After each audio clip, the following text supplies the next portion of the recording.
the third and final instalment of our 3-part video series on the risks that businesses face in workplace festivities at this time of year. In our first video, we identified what those risks are and touched on the mandatory duty of employers to take reasonable steps to prevent sexual harassment of their employees at work. In our second video, we considered risk assessments and what would be involved in conducting one for workplace Christmas parties and the like.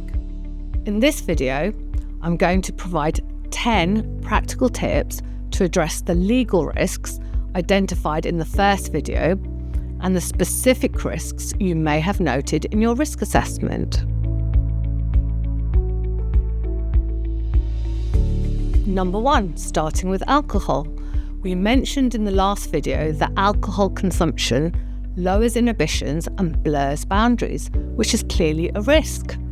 A way of addressing this is to consider the possibility of holding an event where no alcohol is served, or if that seems too drastic, limiting the amount of alcohol or at least free alcohol available and encouraging responsible consumption. Whatever approach you take, consider that a completely free open bar is one that is likely to carry the most risk and may send the wrong message to staff, seemingly encouraging excessive drinking. Number 2, consider appointing sober chaperones. If there will be alcohol at the event, consider having members of management as sober chaperones on the day. The chaperones will commit to staying at the event from start to finish, not consuming alcohol, watching out for and intervening in any inappropriate behaviour, and ensuring where possible that everyone gets home safely. Number 3, venue policies. If the event is taking place off-site, check if the venue has its own anti-harassment policies and procedures, such as Ask Angela, for example, and whether it has undertaken its own sexual harassment risk assessment. The employer should explain its expectations to the venue regarding non-harassment of its employees by venue staff or others. Number 4, travel arrangements. If the event is taking place off-site, consider putting in place travel arrangements to help people get there, encouraging people to travel in larger groups, for example.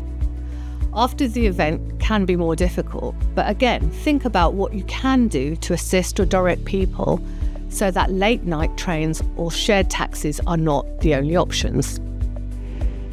Number 5, consider alternatives to the traditional office party and ask staff what they prefer. The traditional drinks or dinner dance approach has been the default for many years, but it's not the only option. Alternatives, which may be less likely to result in alcohol-fueled inappropriate behaviour, may include team-building lunches, cooking a team Christmas meal, chocolate tasting, or bowling. Some events may also take place or at least begin during office hours, which again would make them more inclusive. Finally, involving staff in the planning and decision-making process may also increase attendance and engagement. Number 6, review and update policies.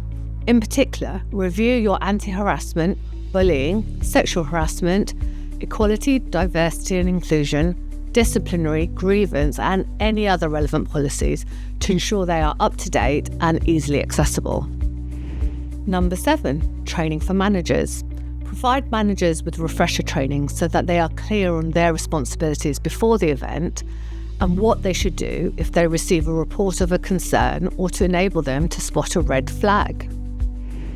Number 8, pre-event communications.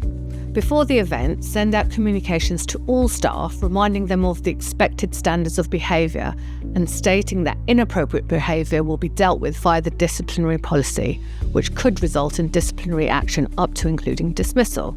The important point to make is that whilst people enjoying themselves in a less formal setting is encouraged, the standards of behaviour expected is the same as what would be expected in the office. Also, draw attention to the relevant policies we mentioned earlier and remind staff that they are expected to adhere to them. Although some may accuse employers of being a killjoy in doing this, it's worth doing so to ensure expectations are front of mind. Number 9, social media. Another policy to draw attention to, if there is one, is a company's social media policy. Even if there is no such policy, remind staff about the consequences of bringing the company into disrepute through inappropriate social media posts. In other words, the likelihood of disciplinary action which could result in dismissal. And finally, number 10, reporting.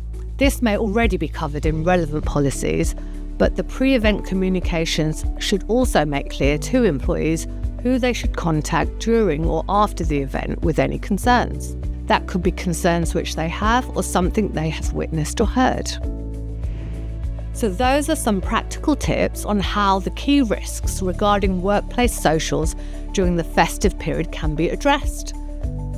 Please do not hesitate to contact our team if you'd like to discuss any of the matters referred to in this video series. We'd be happy to help.